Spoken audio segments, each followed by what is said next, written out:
అందరికీ వందనాలు. ప్రార్థన. పరిశుద్ధుడు మహోన్నతుడైన తండ్రి, మీ ఘనమైన నామమునకు స్తోత్రాలు, స్తుతి తెలుస్తున్నా. ఈ సాయంకాల సమయంలో ప్రతిరోజు కూడా మీ వాక్యం అందించడానికి ఇచ్చిన అవకాశం బట్టి వందనాలు. ఈ అవకాశం కలిగించిన సోదరులను బట్టి, ప్రతి ఒక్కరిని బట్టి వందనాలు.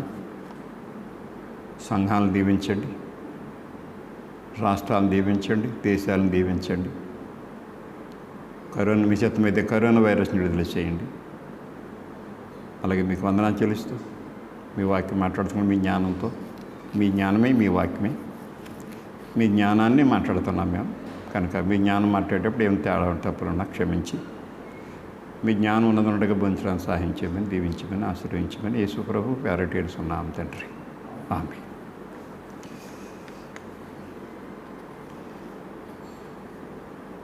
నిండు మనసుతో నిన్నే కొలిచేము దేవా, రెండు కనులలో నిన్నే నిలుపుకొంటిమయ్యా. పండు వెన్నెలే మాకు నీ కరుణ కాంతి, పండు వెన్నెలే మాకు నీ కరుణ కాంతి. నిండు మనసుతో నిన్నే కొలిచేము దేవా. పరిపక్వమైన మా పాపాలనెల్లబాపి, గురిలేని మా బ్రతుకునకు వెలుగు దారి చూపి, పరిపక్వమైన మా పాపాలనెల్లబాపి, గురిలేని మా బ్రతుకులకు వెలుగు దారి చూపి, నీ ప్రేమయే జగతిని మోక్షరాజ్యమందు నిలిపి, పోషించి సంరక్షించుము మా పాలి దైవమా. నీ ప్రేమయే జగతిని మోక్షరాజ్యమందు నిలిపి, పోషించి సంరక్షించుము మా పాలి దైవమా. నిండు మనసుతో నిన్నే కొలిచేము దేవా, రెండు కనులలో నిన్నే నిలుపుకొంటిమయ్యా. పండు వెన్నెలే మాకు నీ కరుణ కాంతి, పండు వెన్నెలే మాకు నీ కరుణ కాంతి. నిండు మనసుతో నిన్నే కొలిచేము దేవా.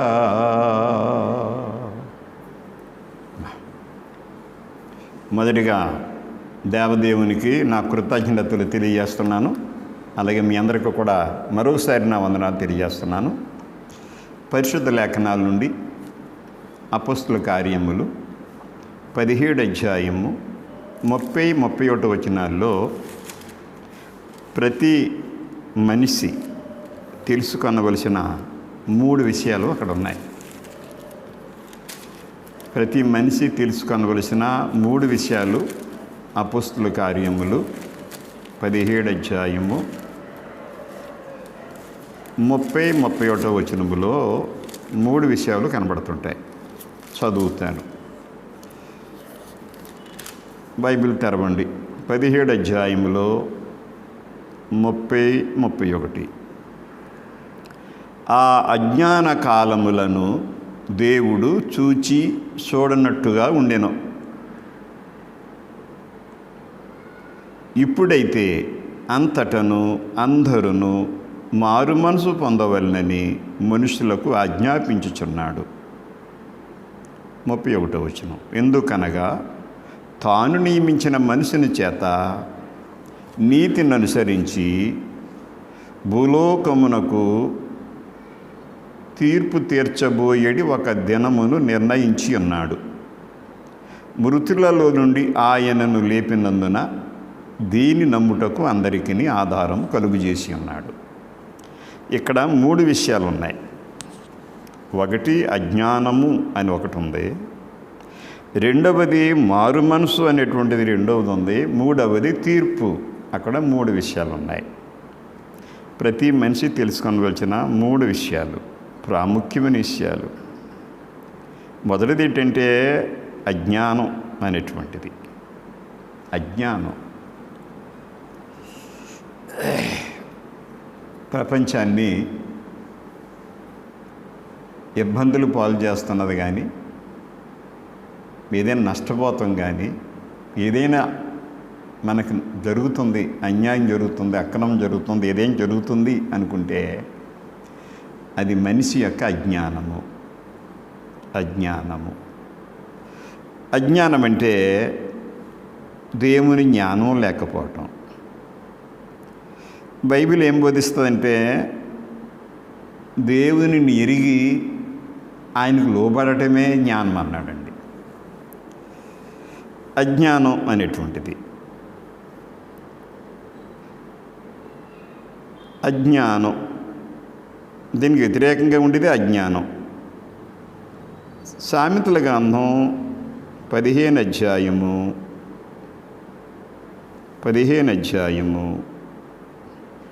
33వ వచనములో,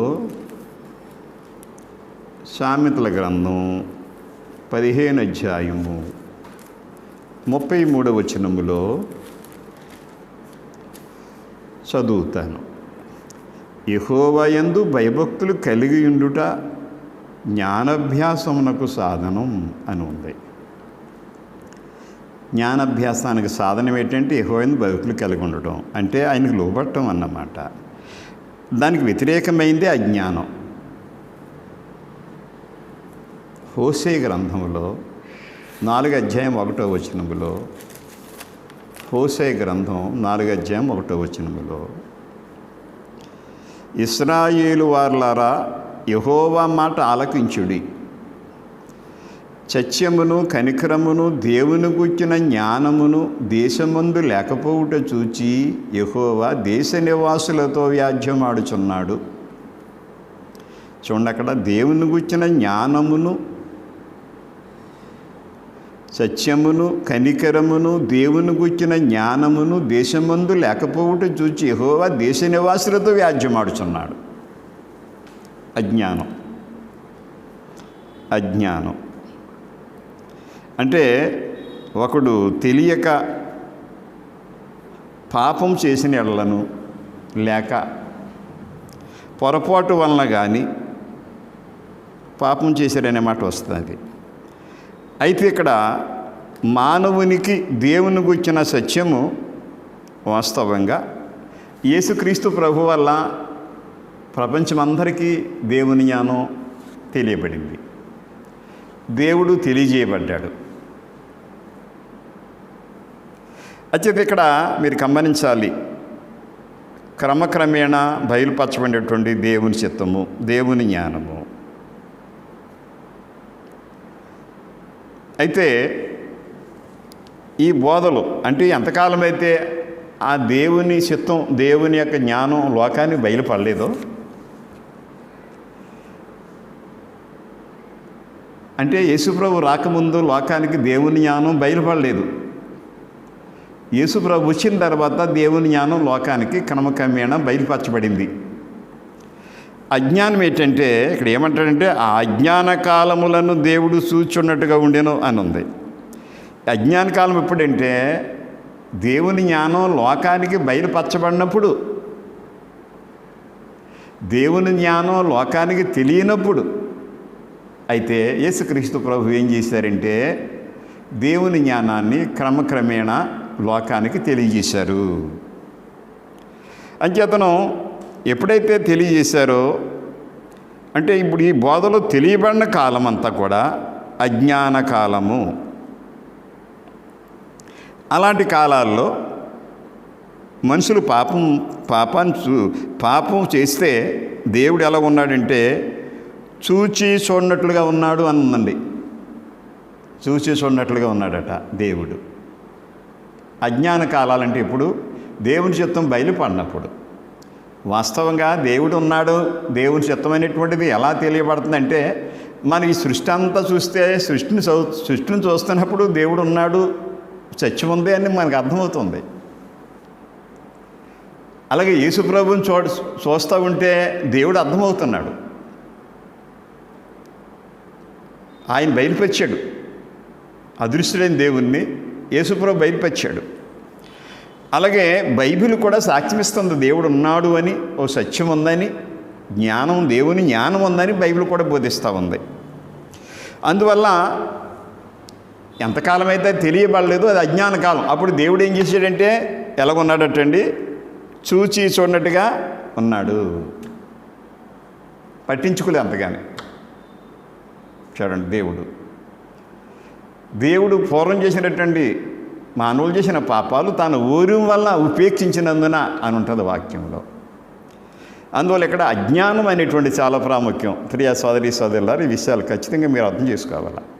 అజ్ఞానం ఒక మనిషి చేస్తున్న పైన అజ్ఞానమా జ్ఞానమా అనేది మనిషికి తెలుసు, ఆలోచించి తెలిసిపోద్ది. అజ్ఞానం వల్లే ప్రపంచం పాడవుతుంది అనేది ఓషియా గ్రంథం 4:1 మాట్లాడుతున్నాడు.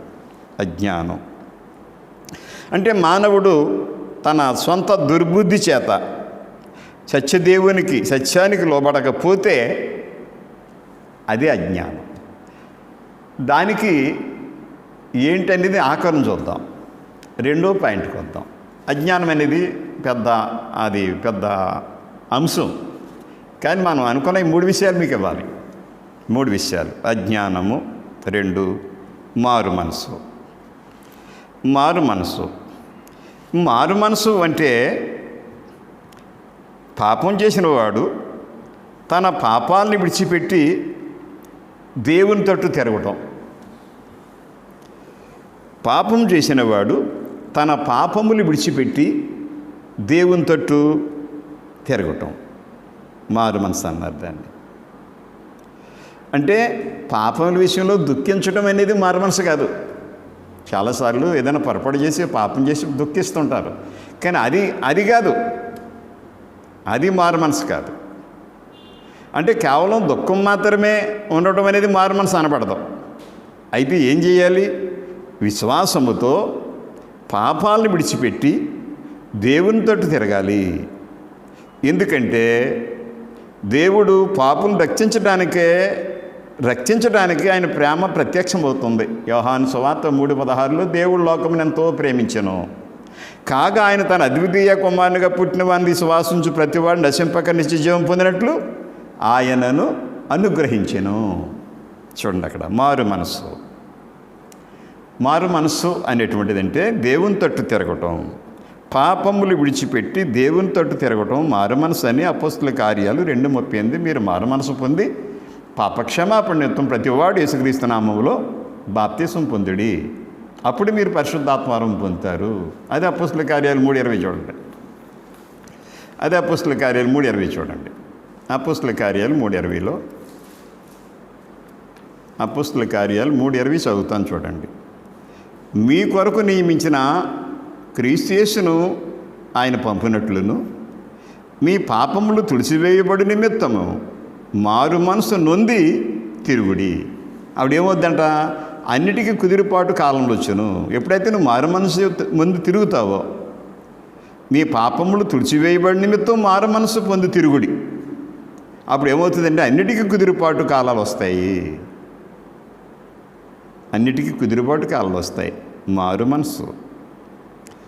మారు మనసు అనేటువంటిది, ఈ మారు మనసు రక్షణకు ముఖ్యమైన షరతు. చాలామంది ఏదో ఒక పాపం తెలుసో తెలియకో చేస్తే వాళ్ళు దుఃఖపడతారు. జ్ఞాపకం వచ్చినప్పుడు దుఃఖపడటం కాదు, దుఃఖపడటం ఎవరైనా చేస్తారు, అందరూ చేస్తారు దుఃఖపడటం. దుఃఖపడటం అనేది మారు మనసు కాదు, లేదా హృదయాన్ని ఒప్పించుకోవడం అనేది మారు మనసు కాదు. మారు మనసు 2 కొరింథీ 7:10 కొరింథీయులు రాసిన 2వ పత్రిక 7:10 7:10 అందరూ చూడాలి. 7:10 కొరింథీ 2వ పత్రిక 7:10 చదువుతాను. దైవచిత్తానుసారమైన దుఃఖము రక్షణార్థమైన మారు మనసును కలుగు చేయును. ఈ మారు మనసు దుఃఖమును పుట్టించదు. ఈ మారు మనసు ఏంటంటే దేవుని చిత్తానుసారమైన దుఃఖం రక్షణార్థమైన మారు మనసు కలిగజేస్తుంది. ఈ మారు మనసు దుఃఖాన్ని పుట్టించదు. అంటే పాపం చేసి దుఃఖపడటం అనేది దానికి మారు మనసు కాదండి. దైవ చిత్తానుసారం దుఃఖం రక్షణార్థమైన మారు మనసు కలుగజేస్తుంది. అంటే పాపములు విడిచిపెట్టి తిరగడం అన్నమాట. దేవుని తట్టు తిరగటం అనేటువంటి మాట ఇక్కడ మనకి కనబడుతుంది. మారు మనసు సోదరులారా, మారు మనసు అనేటువంటిది చాలా ఇంపార్టెంట్. ఏదైనా పంట పండటానికి ఆ విత్తనం భూమిలో వేసినప్పుడు అది మార్పు చెందితేనే పంట పండుతుంది. ఒక గింజ అయితే 20 గింజలు 80 గింజలు తయారవుతుంది. ఒక గింజ 60 గింజలు తయారవుతుంది. ఓ గింజ భూమిలో పడి చచ్చిపోతే దాంట్లోంచి 60 గింజలు కానీ 80 గింజలు కానీ 70 గింజలు కానీ వస్తాయి. చచ్చిపోతేని అది భూమిలో పడి చచ్చిపోవాలి. మారు మనసు కూడా అంతే. మారు మనసు పొందితేనే కానీ మనుషులు అభివృద్ధి పడమంటారండి. మారు మనసు దగ్గర అభివృద్ధి ఉంటుంది మనిషికి. మారు మనసు రక్షణ పొందడానికి ఒక ప్రాముఖ్యమైనటువంటి అంశం. షరతు కూడాని. మారు మనసు పొందకపోతే ప్రయోజనం ఉండదు. మనసు మారాలి, మనసులో క్రియలు మారాలి, అప్పుడు ఫలాలు వస్తాయి. మార్పు చెందాలి. మన భూమిలో వేసిన విత్తనం మార్పు చెందితేనే అది ఫలిస్తుంది. ఓ కొబ్బరికాయ వేస్తే కొబ్బరి మొక్క చెట్టు అయి అనేక వేలు కాయలు కొబ్బరికాయలు ఇస్తుంది. ఒకటి మామిడి టెంకని భూమిలో వేస్తే అది మార్పు చెందితే అది మొక్కై మానై ఎన్నో వేలు కాయలు కాస్తుంది. మారు మనసు చాలా అవసరం, చాలా ఇంపార్టెంట్. మారు మనసు ప్రియ సోదరులారా, దేవుని వాక్యంలో చెప్తుంటుంది. మారు మనసు లేకపోతే నశించిపోతారని చెప్పబడిందండి. లూకా సువార్త 13:3 5 మీరు మారు మనసు పొందని ఎడల మీరందరూ అలాగే నశింతురు అని చెప్పాడు.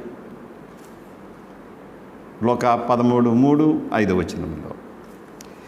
ప్రకటన గ్రంథం 2:5 ప్రకటన గ్రంథం 2:5 ప్రకటన గ్రంథం 2:5 నీవు ఏ స్థితిలో నుండి పడితేవో అది జ్ఞాపకం చేసుకొని మారు మనసు పొంది ఆ మొదటి క్రియలను చేయము. అట్లు చేసి నువ్వు మారు మనసు పొందితేనే సరి. మారు మనసు పొందితే సరి, పర్వాలేదు.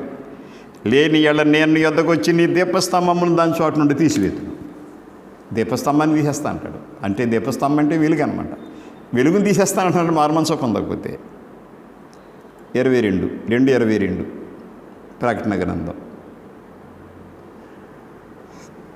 మారు మనసు పొందిరకు 21 మారు మనసు పొందిరకు నేను దానికి సమయం ఇచ్చి తిని కానీ అది తన జాగ్రత్త విడిచిపెట్టి మారు మనసు పొందనల్లదు. ఇదిగో నేను దానిని మంచం పట్టించి దానితో కూడా విసరించిన వారు దాని క్రియల విషయమై మారు మనసు పొందితేనే కానీ వారిని బహు శ్రమల పాలు చేతును అని చెప్పబడింది. మారు మనసు 1 అజ్ఞానము, 2 మారు మనసు. దేనికదే గొప్పవి. మారు మనసు పొందకపోతే అజ్ఞానం తీసివేసుకోవాలి, మారు మనసు పొందాలి. 3వ పాయింట్కి వస్తే తీర్పు. ప్రతి ఒక్కరూ తీర్పుకి వస్తారు.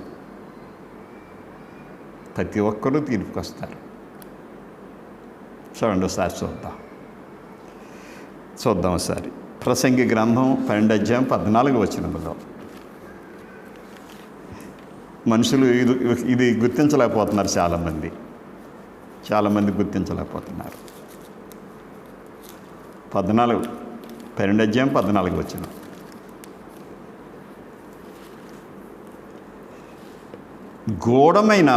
గూఢమైన ప్రతి అంశమును గూర్చి దేవుడు విమర్శ చేయనప్పుడు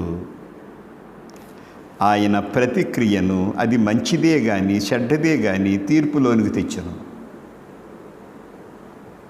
ప్రతిక్రియను గూఢమైన ప్రతి అంశమును గూర్చి దేవుడు విమర్శ చేయనప్పుడు ఆయన ప్రతిక్రియను అది మంచిదే కానీ చెడ్డదే కానీ తీర్పులోనికి తెచ్చును. అలాగే మనం చూద్దాం. ఇంకా కొరింథీయులు రాసిన 2వ పత్రిక 5:10. కొరింథీయులు రాసిన 2వ పత్రిక 5:10. 5:10 చదువుతాను. ఎందుకనగా తాను జరిగించిన క్రియలు చొప్పున అవి మంచివైనను సరే చెడ్డవైనను సరే దేహముతో జరిగించిన వాటి ఫలమును ప్రతివాడును పొందినట్లు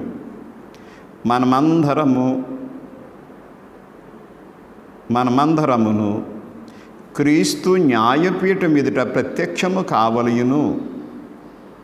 చూడండి, మనమందరమును క్రీస్తు న్యాయపీఠం ఎదుట ప్రత్యక్షము కావలయును. తప్పదు, తీర్పు.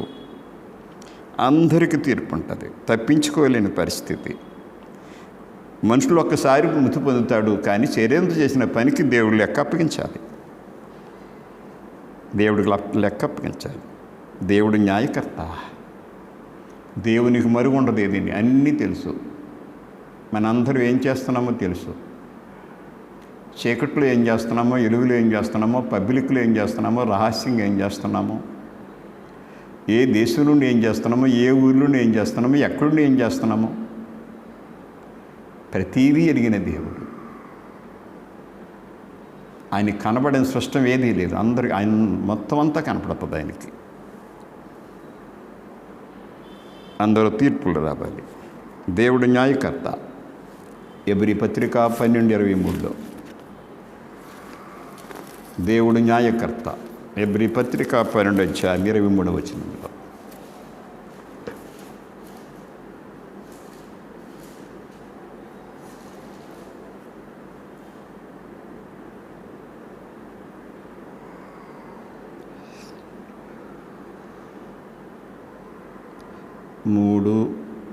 పన్నెండు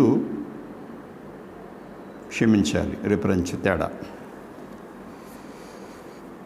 ప్రతి విషయంలో దేవునికి తీర్పులోనికి రావాలి. ప్రతిదీ దేవుని దగ్గరికి వస్తుంది. ప్రతిదీ దేవునికి లెక్క అప్పగించాలి. మనందరము దేవుడికి లెక్క అప్పగించాలి. మనం ఏం చేస్తున్నామో ఎంతటి వాడంజరే.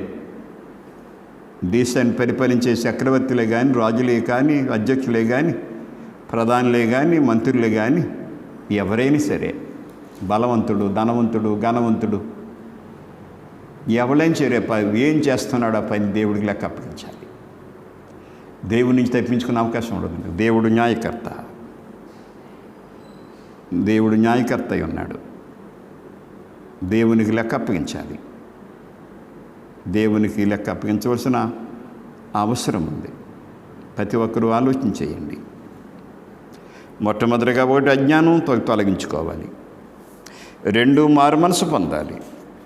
3వ పాయింట్ తీర్పు గురించి మనం చూస్తున్నాం. అందరికీ తీర్పు తప్పదనేటువంటిది జాగ్రత్తగా చూడండి. తీర్పు చేసే పని తండ్రి నాయకత్వం ఉండి ఇప్పుడు క్రీస్తు ప్రభుకు అప్పగించారు. రోమాపత్రిక 2:16 చూడండి. క్రీస్తు ప్రభుకి తీర్పు చేయడానికి అప్పగించబడింది. మత్తయి సువార్తలో చెప్తుంటాడు. మత్తయి సువార్త 25:37-45 దాకా చెప్తుంటాడు. క్రీస్తు ప్రభుకి తీర్పు చేసే అధికారం క్రీస్తుకుంది. క్రీస్తుకుంది. 2:16 చదువుతాం. రోమాపత్రిక 2:16. 2:16. దేవుడు నా సువార్త ప్రకారము యేసుక్రీస్తు ద్వారా మనుషుల రహస్యములను విమర్శించు దినమందు ఎలాగూ జరుగును. నా సువార్త ప్రకారము యేసుక్రీస్తు ద్వారా మనుషుల రహస్యములను విమర్శించు దినమందు ఎలాగూ జరుగును. చూడండి 6వ వచనం. ఆయన ప్రతి వానికి వాని క్రియలు చొప్పున ప్రతిఫలం ఇచ్చును. ఎవడు దేవుని నుంచి తప్పించుకోలేడు. యేసుప్రభు తీర్పు చేసినప్పుడు దూతల సహాయం ఉంటుంది. దూతలు సహాయం చేస్తారు. తీర్పు జరిగేటప్పుడు పరిశుద్ధులు అక్కడ ఉంటారు. మత్తయి సువార్త 13:24 చూడండి. తీర్పు సమయంలో దూతల సహాయం కూడా ఉంటుంది. చూడండి 24వ వచనం. మత్తయి సువార్త 13:24 వచనం. 13:24 వచనం. 13:24 వచనం. 13:24 వచనం చదువుతాను.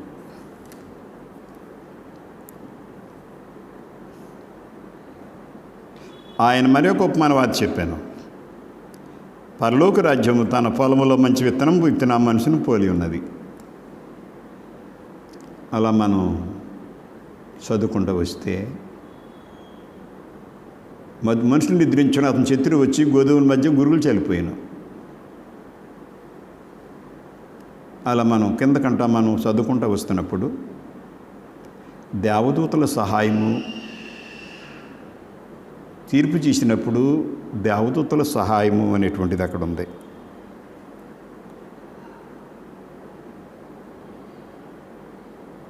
చూడండి 41 వచనం. మనుషు కుమారుడు తన దూతలను పంపిన వారు ఆయన రాజ్యములో నుండి ఆటంకములకు సకలమైన వాటిని దుర్నీతి పరులను సమకూర్చి అగ్నిగుండములో పడవేయుదురు. దూతల సహాయం తీసుకుంటాడు. అగ్నిగుండంలో పడేస్తారట. అక్కడ ఏడుపును పండ్లు కొరుకుటను ఉండును. చూడండి. అలాగే పరిశుద్ధులు కూడా సహాయపడతారు అన్నది వాక్యంలో. కొరింథీ మొదటి పత్రిక 6:2 వచనం. పరిశుద్ధులు కూడా యేసుప్రభుతో పాటు లోకాన్ని తీర్పు చేస్తారని చూడండి 6:2 మొదటి కొరింథీ. పరిశుద్ధులు కూడా యేసుప్రభుతో పాటు తీర్పులో ఉంటారు, తీర్పు చేస్తారు. 6:2 వచనం. 6:2 వచనం చూడండి. పరిశుద్ధులు లోకమునకు తీర్పు తీర్చేదని మీరు అడగరా? 6:2 వచనం. అందువల్ల ప్రియమైన సోదరి సోదరులారా, తీర్పు ఉంటుంది. తీర్పులకు అందరూ రావాలి. మంచి చేస్తాడా చెడ్డ చేస్తాడా వాడు తీర్పులో లెక్క చెప్పాలి. నేను ఒకళ్ళు కీడు చేస్తున్నాను మేలు చేస్తున్నాను ఏం చేసినా చేయలేదు దానికి లెక్క చెప్పాలి. మనకు తెలియక ఒకసారి మనం తొందరపడతాం, మనసును పాడు చేసుకుంటాం, నాకు కీడు చేసేట పాలన పడుకుంటాం. కానీ దేవుడు విడిచిపెట్టాడు ఎవడు. నేను నువ్వు చేసే పైన మంచి పైనా చెడ్డ పైనా. అలాగే నువ్వు నిజంగా నువ్వు పాపాలు విడిచిపెట్టి విశ్వాసంతో దేవునితో తిరిగవా? నీ అజ్ఞానం వదిలేసావా? అందువల్ల ఈ సమయంలో తీర్పు తర్వాత 2 స్టేజ్లు ఉంటాయి, 2 పరిస్థితులు. ఒకటి నరకమా పరలోకమా.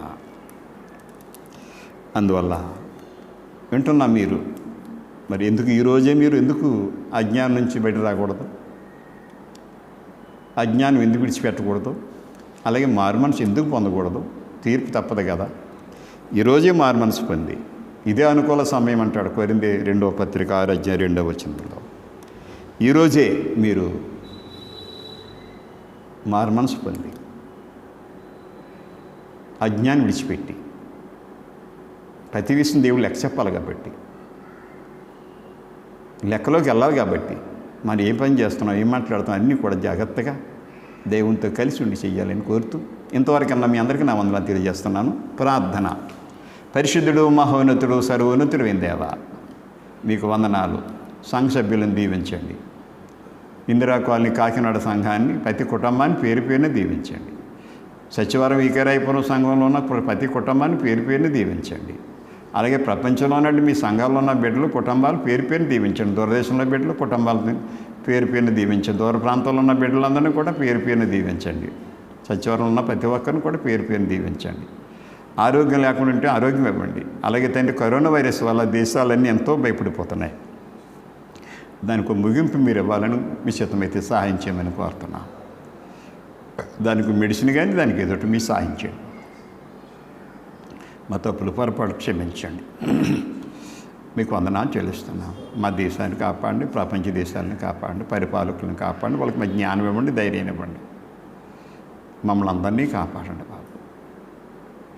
ఇలాగ చక్కని అవకాశం ఇస్తున్నారు బాబు. సంఘం ద్వారా నాకు ఇచ్చిన అవకాశం పెట్టి వందనాలు. అలాగే మరి ఈ యొక్క యూట్యూబ్ ద్వారాగా సోదరులు సుబ్రహ్మణ్యం గారు కూడా సహాయపడుతున్నాయి. విధానం బట్టి కూడా ఆయన కుటుంబాన్ని దీవించాము, నన్ను నా కుటుంబాన్ని దీవించాము, అందరి కుటుంబాలు దీవించమని. అన్ని కులాలు, అన్ని వర్గాలు, అన్ని జాతులు అందరినీ, పేదలని ఆహారం లేక, ఆరోగ్యం లేక, బట్టలు లేక, ఇల్లు లేక, రక్షణ లేక ఉన్నవారు అందరినీ కాపాడమని. హాస్పిటల్లోను, జైళ్ళలోను, కోర్టుల్లో, స్టేషన్లో ఉన్న వారిని అందరినీ కాపాడమని, మమ్మల్ని అందరినీ కాపాడమని. మాకు ఇచ్చిన అవకాశం బట్టి వందనాలు చెల్లిస్తూ, ఒకవేళ మాలో అజ్ఞానం ఉంటే తీసివేయమని, ఒకవేళ మాలో మారుమనసు లేకపోతే మారుమనసు అనుగ్రహించమని. అలాగే తీర్పు అని ఉన్నదని మరి మర్చిపోకుండా తీర్పు ఉందని మా ప్రతి పని లెక్క అప్పగించాలని జాగ్రత్త పడటానికి సహాయం చేయమని. ఒకవేళ ఎవరైనా ఇంకా మారుమనసు పొందకపోతే, అజ్ఞానం విడకపోతే ఈరోజే మరి మారుమనసు పొంది పాప క్షమాపణ కొరకు యేసుప్రభు నామములో బాప్తిసం పొంది పరిశుద్ధాత్మ వరం పొంది రక్షించబడటానికి సహాయం చేయమని, దీవించమని యేసుప్రభు పేరట వేడుచున్నాము తండ్రి. ఆమేన్. వందనాలు.